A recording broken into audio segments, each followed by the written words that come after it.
नमस्कार, let's mic के एक बिल्कुल नए जानकारियों से भरपूर शो में आपका स्वागत है जिसका नाम है कॉर्पोरेट दुनिया।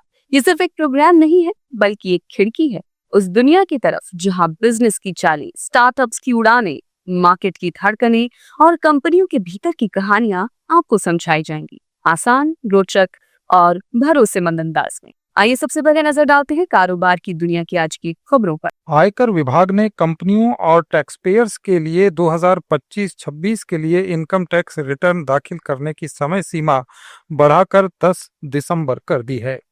इनकम टैक्स कानून के तहत ऐसे करदाताओं के लिए अपने खातों का ऑडिट कराना और 31 अक्टूबर तक अपनी इनकम का रिटर्न दाखिल करना जरूरी है। ये टैक्सपेयर 10 नवंबर तक ऑडिट रिपोर्ट दाखिल कर सकते हैं।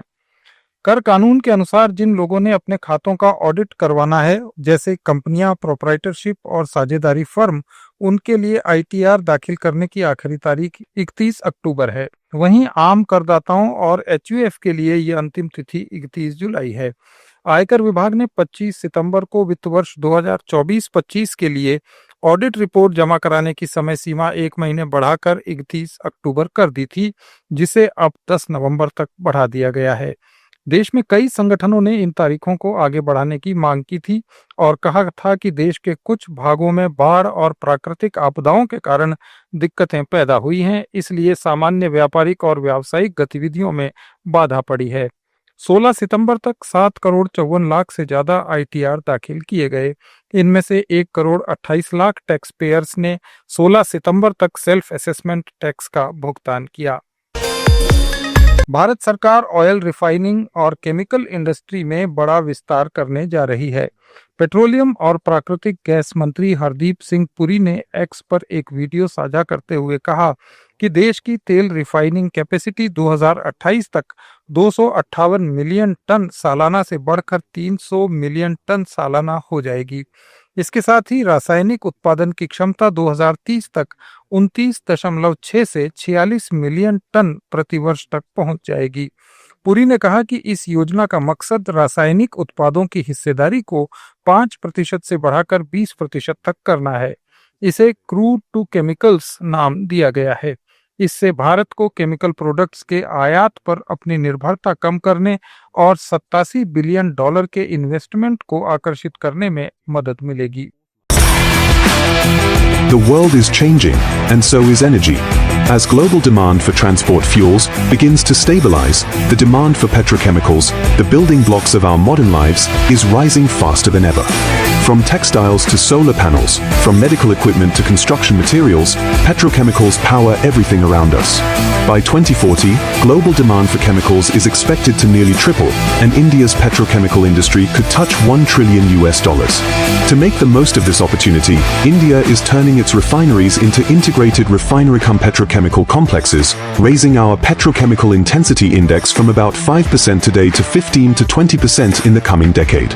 Our petrochemical capacity will grow from 29.6 million tons to 46 million tons by 2030.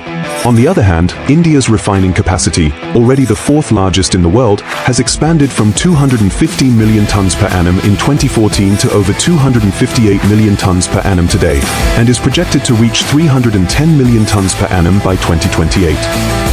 SDGs or Sustainable Development Goals will succeed because India will succeed. When it comes to fuel and petchem, the fact of the matter is all the guys who talked about sustainability thought that but it's a switch off, now we will go into green.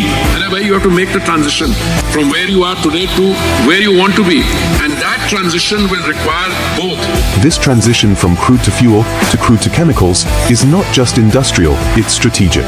It supports Make in India, boosts domestic manufacturing, creates high-skilled jobs, and ensures India stays at the forefront of the world's energy evolution. And all this is possible only under the visionary leadership of Prime Minister Narendra Modi ji. On the energy front, India's growth from a 4 trillion to a 6, 7, 10 trillion dollar, energy will play a crucial part. That energy framework enhancement will not only supply to India, but I think in the years to come for countries around India and globally. अंतर्राष्ट्रीय बाजार में भारत के soybean खली की मांग घट गई है। कम डिमांड के कारण देश से निर्यात में भी गिरावट दर्ज की गई।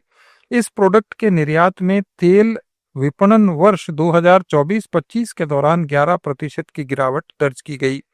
इंदौर की soybean processors association of India के अनुसार इस दौरान जर्मनी, फ्रांस, नेपाल, बांग्लादेश और केन्या भारतीय सोयाबीन खली के सबसे बड़े इंपोर्टर रहे।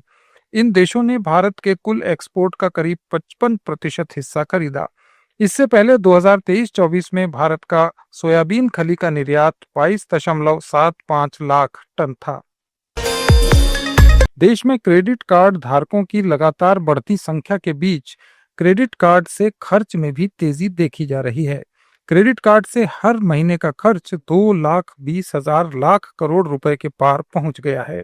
खास बात यह है कि क्रेडिट कार्ड से होने वाला खर्च सिर्फ यात्रा और हाई प्राइस वाली ई कॉमर्स शॉपिंग तक सीमित नहीं है, बल्कि लोग अब खाने पीने का सामान, रोजमर्रा की वस्तुएं और कम मूल्य वाले प्रोडक्ट खरीदने में भी क्रेडिट कार्ड का जमकर इस्तेमाल कर रहे हैं।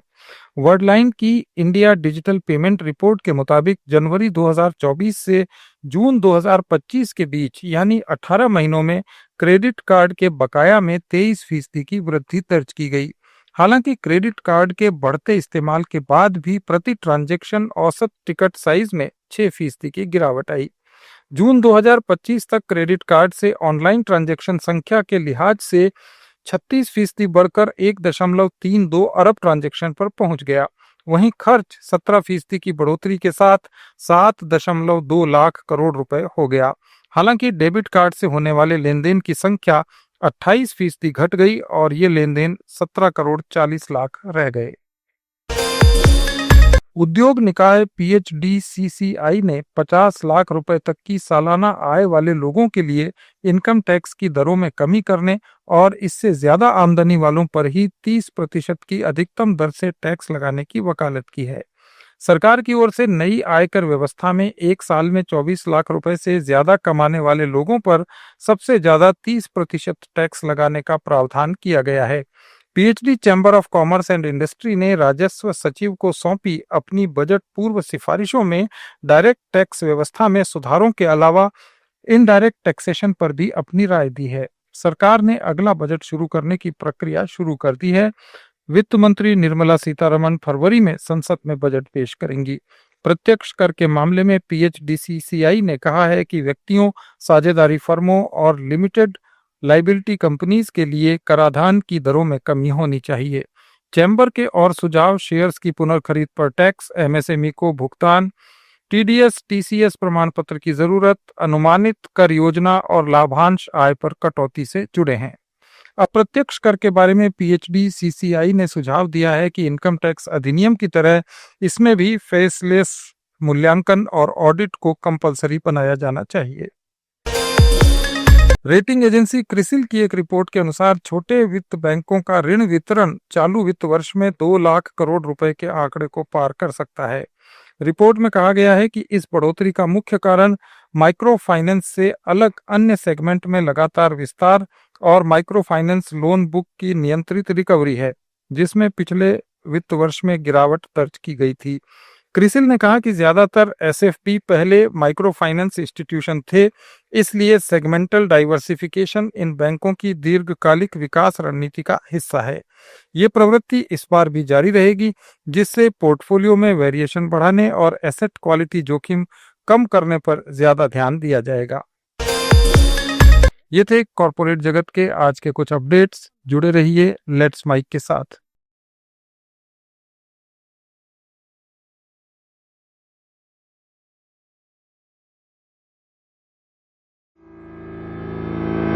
It's time for news. It's time for more than radio. Presenting the first radio news app, Let's Mike. Let's Mike, a news-based app on your phone where you get to watch and listen news, talk shows, interviews, radio show podcasts. On Let's Mike, you get all relevant information of TV, print, radio, podcast and digital. Let's Mike talks about every segment of life.